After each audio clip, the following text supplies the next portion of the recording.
Hello students. Chapter 2 class 12th electrostatic potential and capacitance. इसके आज हम एमसीक्यू करेंगे। तो स्टार्ट करते हैं फर्स्ट क्वेश्चन से। आप पहले क्वेश्चन को रीड करके इटसेल्फ ट्राई करें, पेन कॉपी निकाल के बैठें, वीडियो को पॉज करके पहले आप इस क्वेश्चन को इटसेल्फ करें, फिर उसके बाद वापस आके चेक करें कि आपने क्या किया और मैं क्या एक्सप्लेन कर रहा हूँ। ठीक है, स्टार्ट करिए। फर्स्ट क्वेश्चन कहते हैं, फर्स्ट क्वेश्चन पढ़ रहे हैं इसका। The ratio of charge to potential of body is known as. Charge और पोटेंशियल का जो रेशियो है, known as capacitance, inductance, conductance and resistance.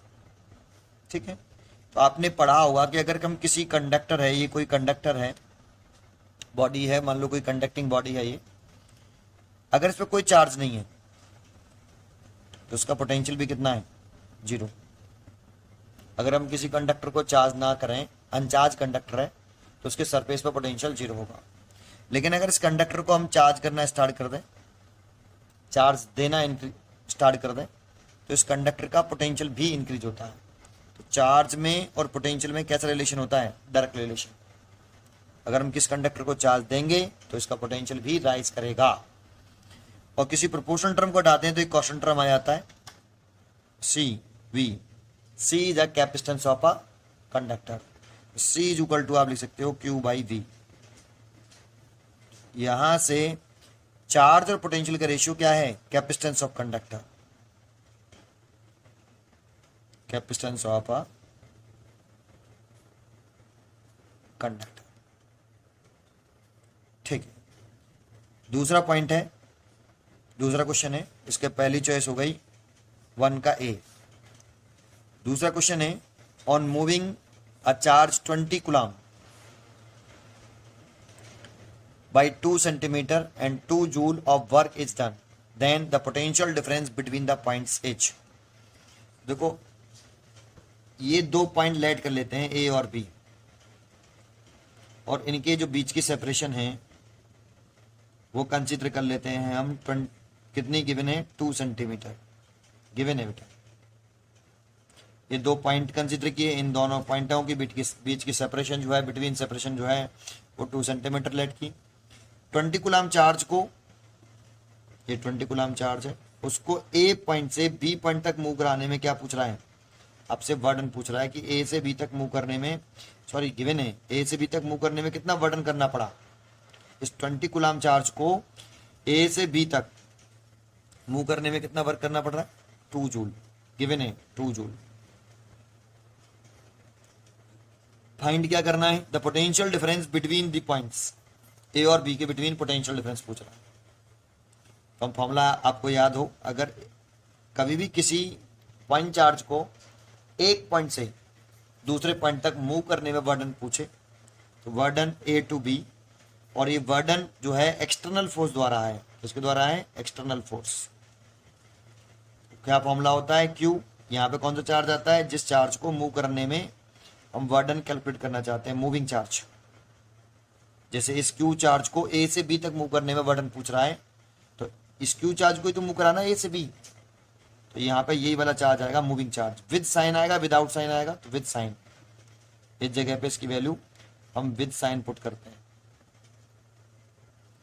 Into ए से बी मूव करने में कह रहा है, तो बी पॉइंट फाइनल हो गया, तो फाइनल पॉइंट का पोटेंशियल और इनिशियल पॉइंट का पोटेंशियल, ये ए पॉइंट का पोटेंशियल है, ये बी पॉइंट का पोटेंशियल है। लेकिन इस पूरे को क्या बोलेंगे, इस पूरे को बोलेंगे potential difference between points A and B. जबकि यहाँ वी ए क्या है, ये इलेक्ट्रिक पोटेंशियल है एट पॉइंट ए, पोटेंशियल है बेटा। वी ए तो पोटेंशियल एट पॉइंट ए का, बी भी at point potential B point का, लेकिन दोनों पॉइंटों में पोटेंशियल डिफरेंस कितना है, इतना। वैल्यू पुट कर दीजिए। वर्डन कितना गिवन है, 2 joule. Moving charge 20 coulomb, micro coulomb में हो तो ऐसे सिस्टम में कन्वर्ट कर लेना, ये ध्यान रखना। तो 20 कूलम ही दे रखा है, वी वी माइनस बी, और यही हमसे कैलकुलेट करने की कह रहा है। सो यहाँ से V A B B minus B A is equal to 2 divide by 20, that means 0.1 volt. इसीलिए इसकी जो चॉइस होगी 2 का ए, 2 का फर्स्ट। ठीक है, क्वेश्चन नंबर 3 देखें। क्वेश्चन नंबर 3 क्या है? In bringing an electron towards another electron, the electrostatic potential energy of the system. In bringing an electron towards another electron, the electrostatic potential energy of the system increase, decrease, remains unchanged, becomes zero। देखो इसको समझ लो, इस type के जितने भी question आते हैं मैं उन सबको समझाना चाहता हूँ, तो कॉन्सेंट्रेट करना आप इस क्वेश्चन को। पहले पॉइंट समझते हैं, फिर क्वेश्चन पर वापस आते हैं। जानते हो अगर कोई बॉडी है, ये कोई बॉडी, इस पर फोर्स ऐसे लग रहा है, ये मैंने नहीं लगाया, ये फोर्स ऐसा लग रहा है, ठीक है, और ये बॉडी में मोशन इधर है ऐसे, तो ये बॉडी इधर मूव करना, इस बॉडी को इधर मूव कराना है और फोर्स इधर लग रहा है। तो इस बॉडी को इधर मूव कराने के लिए इस पर एक्सटर्नल सोर्स द्वारा कोई फोर्स लगाना पड़ेगा कि नहीं? इस बॉडी पर एक फोर्स लग रहा है, ये एफ। तो इस फोर्स के अगेंस्ट, अगर हम इस वाले फोर्स के अगेंस्ट इस बॉडी को इधर मूव कराना चाहते हैं, हम कराना चाहते हैं, और ये फोर्स हमने नहीं लगाया, इस बॉडी पे पहले से ऑलरेडी लग रहा है, और इस बॉडी को हम मूव इधर कराना चाहते हैं, तो हमें इस वाले फोर्स के अगेंस्ट, हमें मतलब एक्सटर्नल सोर्स को इस वाले फोर्स के अगेंस्ट इस बॉडी पर वर्क करना पड़ेगा। तो वर्क किसने किया, बॉडी ने या हमने? तो वर्क किया हमने इस बॉडी पर, तो हम वर्क करेंगे तो हमारी एनर्जी घटेगी। लेकिन वर्क किस पर किया जा रहा है? इस बॉडी पर किया जा रहा है, तो इस बॉडी की एनर्जी बढ़ेगी। कितनी एनर्जी बढ़ेगी? जितना इस बॉडी पर वर्क डन किया जाएगा उतनी इस बॉडी की energy, that means potential energy, increase हो जाएगी। तो हम ये कहेंगे यहां पर बॉडी की पोटेंशियल एनर्जी इंक्रीज हो जाएगी। एक पॉइंट तो ये है। तो कभी भी अगर कोई बॉडी है उसे हम मूव करा रहे हो इस तरीके से, इस फोर्स के अगेंस्ट मूव करा रहे हैं, ये फोर्स इस बॉडी पर लग रहा था ऑलरेडी पहले से, और इसको हम मूव कराना चाहते हैं इधर की तरफ, इस फोर्स के अगेंस्ट। तो मूव कराने के लिए एक्सटर्नल सोर्स को इसके अगेंस्ट, इस वाले फोर्स के अगेंस्ट इस बॉडी पर वर्क करना पड़ेगा, एक्सटर्नल सोर्स को। तो वर्क यहां बॉडी नहीं कर रही, वर्क एक्सटर्नल सोर्स कर रहा है, इस बॉडी पर कर रहा है, तो इसीलिए इस बॉडी की एनर्जी इंक्रीज होगी। कितनी इंक्रीज होगी? जितना एक्सटर्नल सोर्स इस बॉडी पर वर्क कर रहा है, और एक्सटर्नल सोर्स की एनर्जी घटेगी लेकिन बॉडी की बढ़ेगी। एक पॉइंट। दूसरा पॉइंट बोलता हूं, अगर ये बॉडी ऐसे है और इस पर फोर्स ऐसा लग रहा है, ये हमने नहीं लगाया, और बॉडी मूव भी इधर ही कर रही है ऐसे, तो ये बताओ इसे मूव कराने के लिए क्या एक्सटर्नल सोर्स को कोई वर्क करना पड़ेगा? नहीं, ये बॉडी खुद ही ये वाला फोर्स इसे खुद ही क्या करा देगा, मोशन में लाएगा। तो यहां वर्क कौन कर रहा है? ये बॉडी खुद कर रही है। यहां एक्सटर्नल सोर्स की जरूरत नहीं है इस बॉडी को मूव कराने के लिए। सो यहां पर वर्क कौन कर रहा है? ये बॉडी ही कर रही है। और अगर बॉडी वर्क करेगी तो बॉडी को वर्क करने के लिए किसकी रिक्वायरमेंट होगी? एनर्जी की। वो एनर्जी कहां से लाएगी? तो वो बॉडी अपने अंदर पहले से स्टोर एनर्जी को, that means electrostatic potential energy को, अगर इसके अंदर इलेक्ट्रोस्टैटिक पोटेंशियल एनर्जी, जो भी बॉडी के अंदर एनर्जी होगी उसको, जो पहले से स्टोर होगी, उसको वर्क करने में खर्च करेगी। इसीलिए इस बॉडी की एनर्जी यहां डिक्रीज होगी। ठीक है। और कितनी डिक्रीज होगी? जितनी ये बॉडी वर्क, इसको जितना ये बॉडी वर्क करने में, जब ये बॉडी वर्क करेगी तो जितना वर्डन करना पड़ेगा उतना उस बॉडी का एनर्जी घट जाएगी। ठीक है, ये दोनों सेंटेंस हो गए। तो कभी भी कोई बॉडी किसी फोर्स के अगेंस्ट मूव करती है तो एनर्जी बढ़ती है, और फोर्स की डायरेक्शन में मूव करती है तो एनर्जी घटती है। यहाँ पे बॉडी ही वर्क कर रही है तो बर्डन बाई बॉडी, और यहाँ पे बर्डन कोई सोर्स कर रहा है इस फोर्स के अगेंस्ट, तो एनर्जी बढ़ेगी और इसमें घटेगी। चलिए, एक पॉइंट ही हो गया। अब क्वेश्चन को देखते हैं थर्ड। अब क्वेश्चन रीड करिए, तीसरा क्वेश्चन।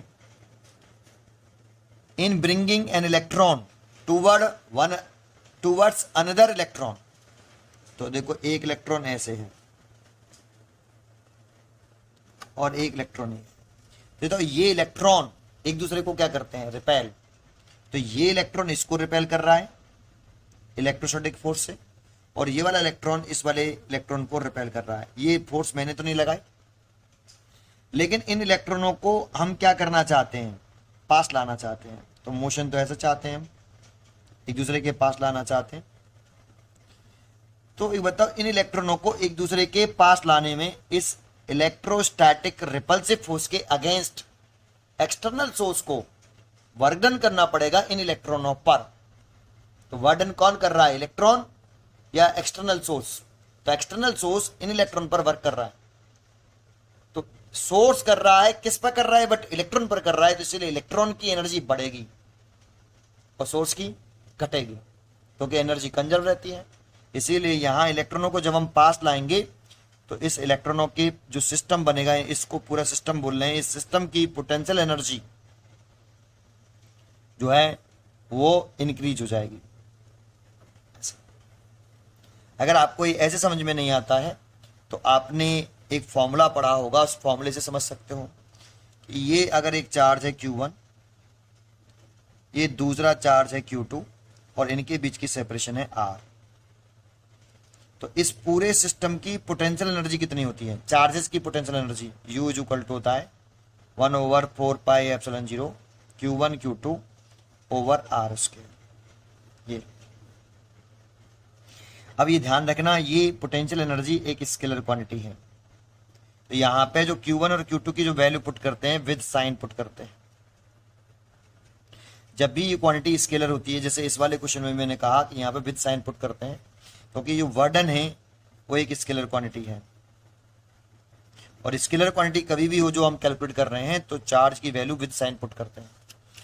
तो यहाँ पे भी आपकी ये जो क्वांटिटी है ये स्केलर है, तो इसके लिए Q1 Q2 की वैल्यू विद साइन पुट करेंगे। अब जरा सोचो, ये भी इलेक्ट्रॉन है, ये भी इलेक्ट्रॉन है, तो इसके बिटवीन पूरे सिस्टम की पोटेंशियल एनर्जी कितनी होगी? इनिशियली सेपरेशन इंक्रीज करने, सेपरेशन कम करने से पहले, इनको पास तो ला रहे हैं, तो सेपरेशन कम करने से पहले इनकी पहले से ऑलरेडी कितनी एनर्जी होगी? तो हम कहेंगे 1/4πε0 माइनस का E एंड माइनस का E divide by R square. ठीक है, तो ये तो पोटेंशियल एनर्जी पॉजिटिव है नेगेटिव है? तो पोटेंशियल एनर्जी यहाँ पे पॉजिटिव है, ऐसे माइनस आ, और ये भी माइनस है, कैंसिल हो जाएगा इतना। अगर अभी इन दोनों इलेक्ट्रॉनों को हम क्लोज लाएंगे तो आर क्या होगा? इंक्रीज। आर क्या होगा? इंक्रीज। सॉरी, क्लोज लाएंगे तो आर क्या होगा? डिक्रीज। सॉरी, अगर इन दोनों इलेक्ट्रॉनों को हम क्लोज लेके आएंगे तो आर क्या होगा? डिक्रीज, और आर डिक्रीज होगा तो ये इंक्रीज होगा। तो पोटेंशियल एनर्जी इसीलिए बोल रहे हैं इंक्रीज। अब जरा समझो, इसी में अगर मैं थोड़ा सा चेंज करूं, एक इलेक्ट्रॉन और एक प्रोटॉन ले लूं बेटा, अगर बाई चांस यहां पे एक इलेक्ट्रॉन आ जाए और एक प्रोटॉन आ जाए, इस केस को समझो। अब इन दोनों को भी एक दूसरे के क्लोज लाने की बोले, पास लाने में पोटेंशियल एनर्जी सिस्टम की इंक्रीज होगी या डिक्रीज होगी पूछे, तो एक इलेक्ट्रॉन दूसरे प्रोटॉन को क्या करता है? अट्रैक्ट करता है। इनके बीच में अट्रैक्शन फोर्स होगा Fe, ऐसे, और लाना भी पास चाहते हैं ऐसे। तो यहां वर्डन इनको पास लाने के लिए किसको नहीं करना पड़ेगा? एक्सटर्नल सोर्स को। ये फोर्स ही इन इलेक्ट्रॉन प्रोटॉन को एक दूसरे के पास ले आएंगे। तो यहाँ वर्डन बाई इलेक्ट्रोस्टैटिक फोर्स है। इस फोर्स के अगेंस्ट हमें क्या नहीं करना है, वर्डन नहीं करना, इसी की डायरेक्शन में वर्क करना है। तो वर्क कौन करेगा, ये इलेक्ट्रोस्टैटिक फोर्स ही करेगा, है ना। यहाँ पे इलेक्ट्रॉन प्रोटॉन ही आपस में एक दूसरे को वर्क कर रहे हैं, एक्सटर्नल सोर्स द्वारा किया कोई वर्डन नहीं करना पड़ रहा, और वर्क करेंगे ये इलेक्ट्रॉन प्रोटॉन, तो सिस्टम की पोटेंशियल एनर्जी क्या होगी, घटेगी। कितनी घटेगी, जितना वर्डन करना पड़ेगा इनको पास लाने में, ठीक है। तो इसलिए इसमें पोटेंशियल एनर्जी डिक्रीज होगी, डिक्रीज होगी इस जगह पर। अब इसको मैथमेटिकली समझना चाहें तो इनकी बीच की सेक्शन कम करने से पहले पोटेंशियल एनर्जी कितनी थी, 1/4πε0। इस पर माइनस का ई है और इस पर प्लस का ई चार्ज होता है, डिवाइड बाई आर स्क्वायर। अब पोटेंशियल एनर्जी नेगेटिव है। पहले तो क्वेश्चन बताओ, पोटेंशियल एनर्जी 0 ज्यादा है या -2 जूल। जानते हो जितनी ज्यादा नेगेटिव होती जाएगी पोटेंशियल एनर्जी घट रही है। -2 जूल से ये ज्यादा है सबसे, -2 जूल हो गई तो कम हो गई, -4 जूल हो गई तो और कम हो गई, पोटेंशियल एनर्जी डिक्रीज हो रही है। मोर जितने ज्यादा ये नेगेटिव होती जाएगी पोटेंशियल एनर्जी सिस्टम की डिक्रीज होगी। अब जरा सोचो, अगर इन दोनों इलेक्ट्रॉन प्रोटॉनों के बीच की सेक्शन को कम करेंगे तो सेक्शन तो डिक्रीज होगी, तो यू की वैल्यू इंक्रीज होगी, लेकिन नेगेटिव में इंक्रीज होगी। किसमें इंक्रीज हो रही है, ये यू इंक्रीज हो रहा है लेकिन नेगेटिव में इंक्रीज हो रहा है, और नेगेटिव में इंक्रीज होने का मतलब है पोटेंशियल एनर्जी क्या हो रही है, डिक्रीज हो रही है, डिक्रीज हो रही है, ठीक है। तो ये दोनों क्वेश्चन आपको समझ में आए होंगे। जानते हो इस टाइप का क्वेश्चन आएगा, रटना नहीं है हमें, इस टाइप का क्वेश्चन आएगा तो हम उस क्वेश्चन को भी कर सकें, ऐसा हमें पढ़ना है, ठीक है। तो क्वेश्चन नंबर 4 देखते हैं बेटा। इसकी जो चॉइस हो गई इस वाले की तो ए हो गई, क्योंकि इलेक्ट्रॉन की बात कर रहा था, तो इलेक्ट्रॉन में सिस्टम की पोटेंशियल एनर्जी क्या हो रही थी, इंक्रीज हो रही थी, इसीलिए 3 का तो a choice is right answer, increases. चलिए आगे क्वेश्चन देखते हैं इसका, है ना। 4 देख लेते हैं, चलो पहले इस वाले पेज पे देख लेते हैं 4 क्वेश्चन। तो पढ़िए, electric potential of earth is taken to be 0 because earth is a good insulator, conductor, semiconductor और डायरेक्टर। परंतु क्वेश्चन कह रहा है कि अर्थ जो है उसका इलेक्ट्रिक पोटेंशियल जो है हम कितना ले लेते हैं, 0 ले लेते हैं, दैट मीन्स एज्यूम कर लेते हैं। तो क्यों कर लेते हैं एज्यूम, अर्थ गुड कंडक्टर है, इंसुलेटर है, या सेमी कंडक्टर है, या डायरेक्टर। तो जानते हो गुड कंडक्टर है, क्या है, अर्थ। हम वैसे भी जानते हैं कि अर्थ कैसी होती है, कंडक्टर ही होती है, तो गुड कंडक्टर है। तो गुड कंडक्टर होने से उसका पोटेंशियल कैसे 0 मान लिया भाई। कंडक्टर में तो आपके गुड कंडक्टर में तो कॉपर भी आता है, सिल्वर भी आता है, क्या उनका भी पोटेंशियल 0 कंसिडर कर लेंगे, नहीं। तो फिर इसका पोटेंशियल 0 कैसे कंसिडर कर लिया। जानते हो अर्थ गुड कंडक्टर तो है लेकिन बिग भी है, काफी बड़ा है, कैसा छोटा है, बड़ा है, और बड़ा है तो कैपेसिटेंस ऑफ कंडक्टर जो है वो साइज पे डिपेंड करता है, 4πε0r। जितना आपका रेडियस लार्ज होगी, स्फेरिकल कंडक्टर कंसीडर कर लें, तो जितना आपका रेडियस लार्ज होगी कैपेसिटेंस उतना ही लार्ज होगा। क्या हमारे पास इससे बड़ा कोई कंडक्टर प्रेजेंट है, नहीं। तो जानते हो ये बहुत बड़ा कंडक्टर है तो उसका कैपेसिटेंस वेरी वेरी लार्ज है, लार्ज नहीं वेरी वेरी लार्ज होता है। तो हम उस कैपेसिटेंस को, वैसे तो उसकी वैल्यू फाइनाइट वैल्यू ही होती है, लेकिन एज्यूम कर लेते हैं इनफाइनाइट, एज्यूम किया है, होता नहीं है इतना, लेकिन बहुत लार्ज होने की वजह से इसका कैपेसिटेंस हम एज्यूम कर लेते हैं वेरी लार्ज। और जब कैपेसिटेंस वेरी लार्ज यूज करें ले लेंगे तो Q बाई वी होता है, पोटेंशियल फॉर्मूला भी पढ़ाया पीछे। तो V इज इक्वल टू निकालें Q बाई सी, तो V is equal to Q by C की वैल्यू इनफाइनाइट, सो पोटेंशियल कितना 0, सो पोटेंशियल 0। तो ये भी देखो, ये एज्यूम किया हुआ है, अर्थ का जो कैपेसिटेंस है वो इनफाइनाइट तो नहीं होता, लेकिन एज्यूम किया है, इसीलिए इसके सरफेस पर पोटेंशियल हम एज्यूम कर सकते हैं कि 0 है। ये रीजन दे सकते हैं कि कंडक्टर जो आपके अर्थ है वो गुड कंडक्टर तो है, लेकिन उसका साइज बहुत बड़ा होने की वजह से उसका कैपेसिटेंस भी वेरी वेरी लार्ज है, और हम एज्यूम कर लेते हैं कि अर्थ की कैपेसिटी कितनी है चार्ज को स्टोर करने की, लीक आउट करने से पहले, इनफाइनाइट है।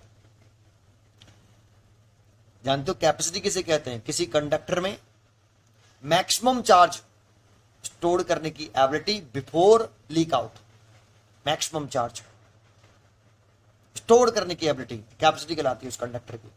जानते हो अर्थ की कैपेसिटी कैसे होती है? Very very charge, large charge store करने की होती है। लीक ही नहीं करता, चार्ज देते जाओ, लीक ही नहीं कर रहा, इसलिए उसकी कैपेसिटी हम इनफाइनाइट कंसीडर कर लेते हैं, इसलिए पोटेंशियल जीरो। ओके, चलो आगे पढ़ते हैं क्वेश्चन नंबर 5। अगला क्वेश्चन देखते हैं 5। तो इसीलिए उसकी जो चॉइस हो गई, इस वाले क्वेश्चन की चॉइस हो गई बी, फोर्थ का बी इज राइट आंसर। 5 देखते हैं बेटा। क्वेश्चन नंबर 5 देखिए आप क्या कह रहा है।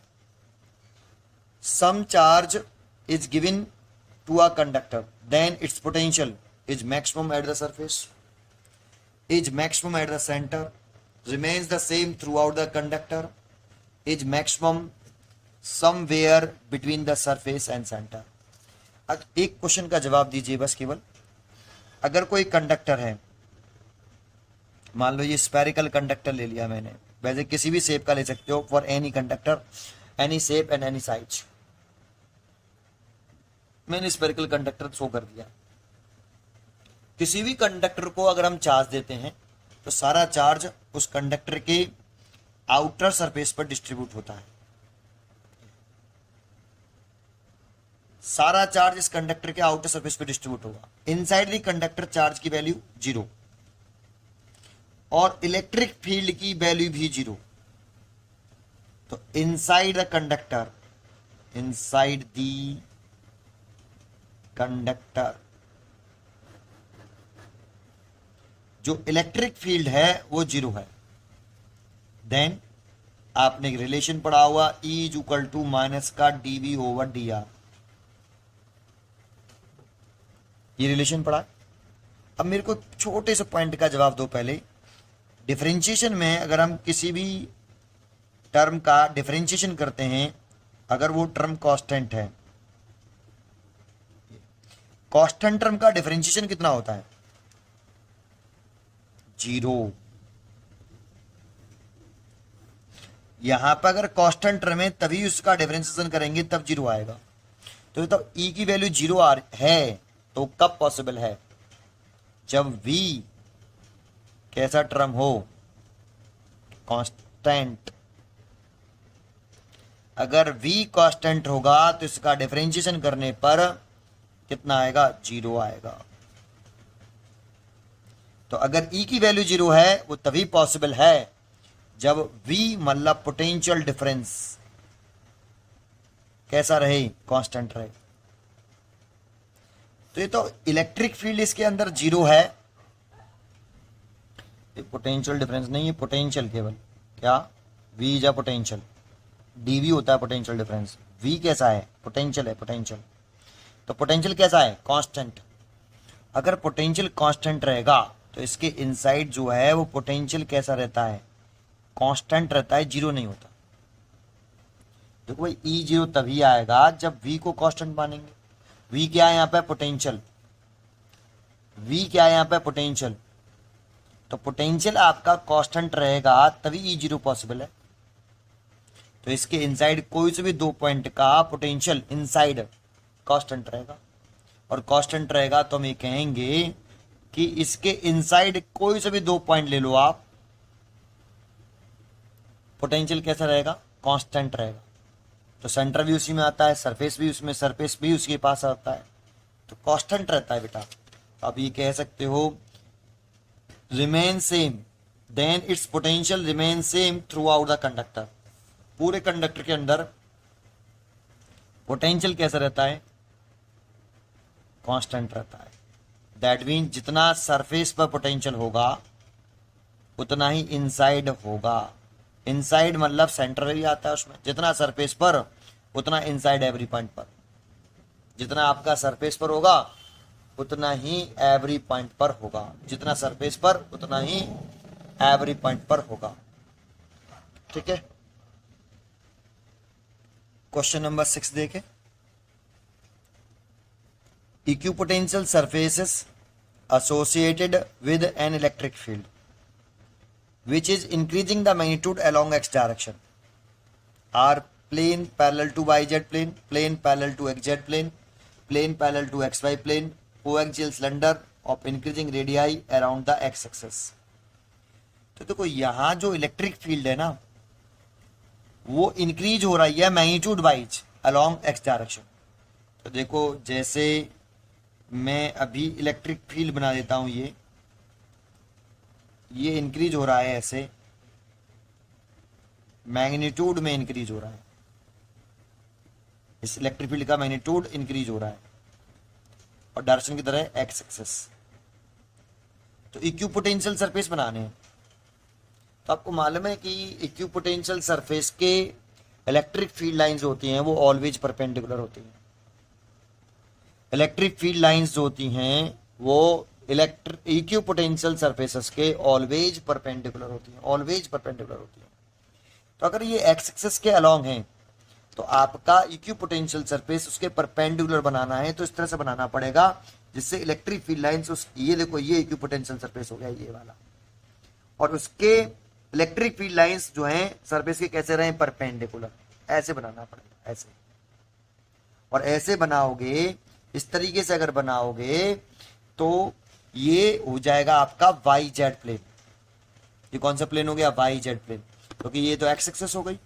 और इस वाले प्लेन में कौन सी एक्सिस लाई कर रहे हैं, ये वाई एक्सिस लाई कर रही है. एक तो ये वाई एक्सिस हो गई और ये जेड एक्सिस हो गई. तो इस प्लेन में आपकी दो एक्सिस लाई कर रही है, एक तो वाई एक्सिस और एक जेड एक्सिस. एक्स एक्सिस इसके परपेंडिकुलर है, इसीलिए ये वाई जेड प्लेन हो जाएगा. तो आपका जो इक्विपोटेंशियल सरफेस बनाएंगे वो वाई जेड प्लेन के पैरेलल होंगे. ये वाई जेड प्लेन बना दिया बेटा ऐसे, ये इलेक्ट्रिक फील्ड लाइंस बना दी यहां से ऐसे. और ये आपका वाई जेड प्लेन होगा और ये क्या है, इक्विपोटेंशियल सरफेस.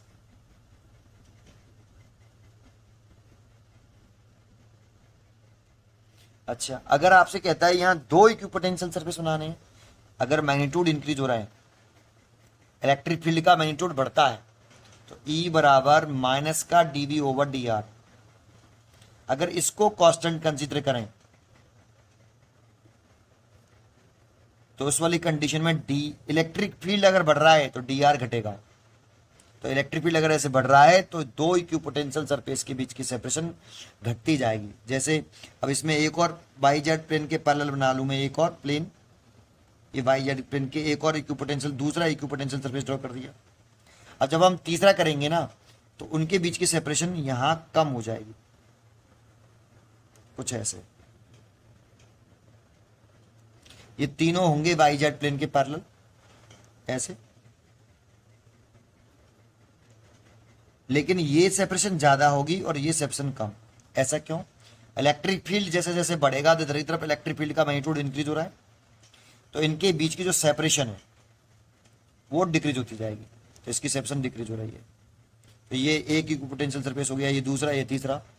लेकिन ये इलेक्ट्रिक फील्ड के ये तीनों सरफेसेस कैसे होंगे, इलेक्ट्रिक फील्ड लाइंस का जो इसका प्लेन होगा वो इक्विपोटेंशियल सरफेस होगा. अगर इक्विपोटेंशियल सरफेस है तो उसका जो प्लेन है वो इलेक्ट्रिक फील्ड लाइंस उसके कैसे होंगी, परपेंडिकुलर होंगी.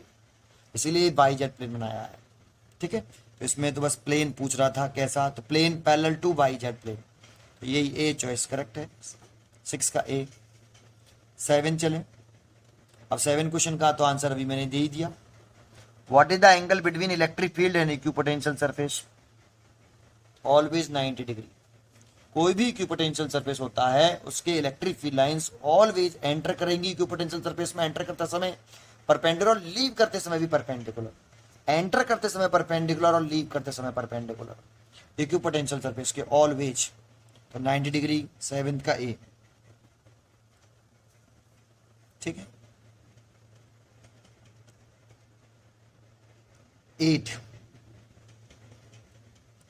8 क्वेश्चन देखें. A positively charged particle is released from rest in a uniform electric field. The electric potential energy of the charges remains constant because electric field is uniform. Increase because charge move along the electric field, decrease because the charge moves along the electric field, यही right answer है। Decrease because charge move opposite to the electric field. चलो start करते हैं। एक uniform electric field बना लें, ये बना लिया भाई एक यूनिफॉर्म इलेक्ट्रिक फील्ड।